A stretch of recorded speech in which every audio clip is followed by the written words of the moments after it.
Hey, I'm going to record a video a little early this week because I'm going to be busy this weekend and I'm traveling next week, so I don't know when when I'll get a chance to send another one of these out.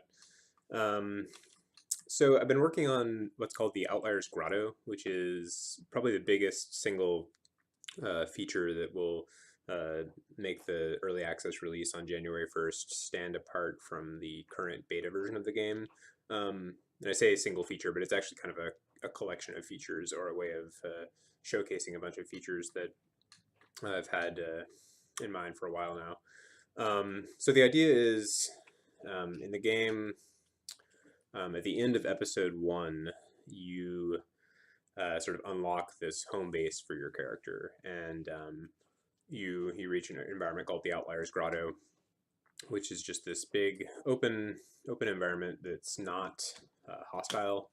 I'll just fly around a little bit. This is just really early, block out for what this environment will look like, and so a lot of the visuals here are kind of placeholder for now, but the idea is that it's got a big central chamber. It has a cool vista of sort of the environments where the episode 2 and 3 of the game will take place. In the background there's a sort of a city where the rest of this game is going to take place, and then there's all these plants you can sprout, and it's just sort of a fun place to poke around.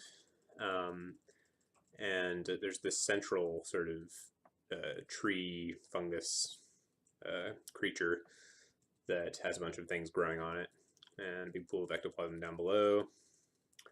And also, these are, just repurposing some of the assets that I already had for testing purposes, so those won't have the giant heinous sprout icon on them when all is said and done. But yeah, there's pathways here that are blocked off by membranes, and as you play the game, you'll gradually expand this grotto. You can return to the grotto whenever, and you can expand. You can break through these membranes and open up different chambers and gain access to things. So really, the grotto is your garden space. So it has a bunch of plants like the ones I've been sprouting, which are kind of like the plants in any game level that will, they'll reset when you return to the environment. So they'll always be there to sprout if you want to. These kind of plants, mainly because it's just sort of fun to sprout them. But there's also plants which will be persistent. You'll sprout them once, and then they will remain sprouted, and they'll grow over the course of your longer term play through the game. So for those plants, you need these different types of nutrient. So in the basic game, I just routed one, but in the basic game, there's this nutrient meter, and this system relies on the same controls and everything, but it's a little different how it works, because you pick up these nutrient globs that follow you around. Again, placeholder art, keep that in mind. And then you activate those on these bigger plants and spend them to sprout these growths. So the idea is that these are sort of habitats for other creatures. You can sprout plants all over this environment, and it'll take a while. You'll have to play the game a lot to accumulate these resources. Right now, I just cheated and gave them to myself, but the idea is that you'll explore the game levels, and you'll be rewarded with those seeds or those fertilizers, I guess, and you use those to activate these seeds for bigger plants. And then once you have the habitats in place, you can another reward that you'll find out in the game world is symbiote larvae. So you can sprout these symbiote larvae and bring them to habitat, and if they find a habitat they like, they'll attach to it and start maturing into a different form of life. So the idea is that you can grow these forms of life which will benefit you in gameplay.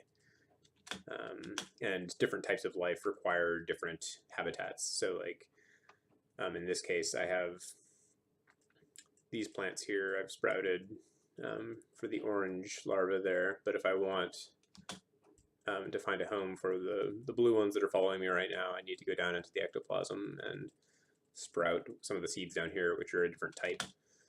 And so the blue guy detached. Oh, and this kind of plant only houses one creature at a time. So there's variables there, and all this, I'll balance through a lot of testing. And this is very early in the development of these ideas, but just in the last couple of days, I've started taking these from on paper design and actually coding some of it. So this is a really early look at this, but the idea is that the grotto will be this sort of longer term persistent environment that you can upkeep and expand in order to enhance your gameplay throughout the rest of the game. So if I had planted this this larva here a while ago, this green guy is now mature, so I can sprout him, and he just modified my. So now I have this symbiote attached to me. There's no visuals for that yet or anything, but right now my jump is changed significantly. My like double jump is now a much more powerful. It does run eventually, but it's a significantly improved flutter. You can kind of just fly around without ectoplasm. So the idea is that each larva would yield a different little modifier to the gameplay of the basic gameplay of the game, and you could find tons of these little modifiers in the game and grow them in this garden and sort of customize your own experience in the game with those. And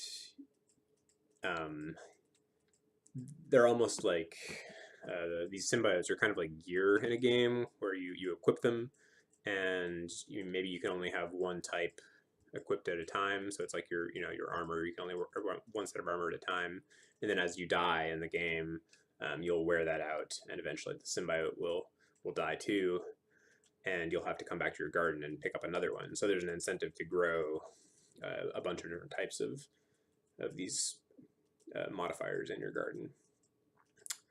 So I know this is pretty early in development, so I don't know whether this is even really making sense. It's a lot of circles or a lot of spheres in the game that don't have art attached to them yet. But really, I'm just beginning the coding on this right now.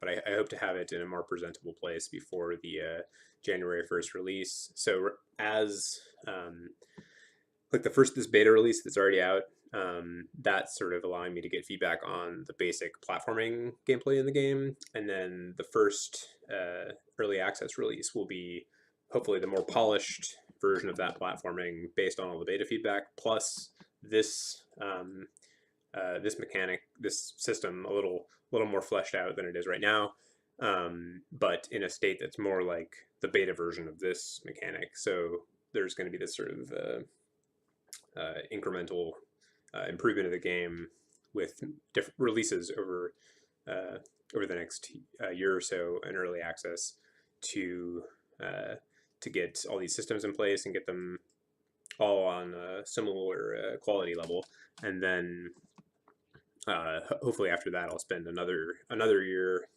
sort of polishing all of it and sort of uniformly raising that quality level up across the board to a more visually appealing place. But the idea with this whole system is that I think a lot of the games that people enjoy playing the most in early access especially are sort of these system-driven sort of persistent environments that you can return to and gradually tinker with. And I'm not a huge fan of like the survival game genre or a lot of those games, but I do think that there's something cool about the the gradual development of your play space and having a little, an environment that you can improve, garden kind of is cool. I don't want this to turn into Farmville or anything, but it's I think as long as the as long as the fruits that you're growing in this garden are then feeding into the platforming in a meaningful way, I think that it doesn't feel out of place. And certainly in terms of controls and the themes of sprouting plants and things like that, it's already very comfortable in this game. So I think it'll all fit, and the idea is that this grotto will expand over the course of the next few episodes, and act as sort of a hub space that you can return to, and have a more gradual sense of your progress in the game.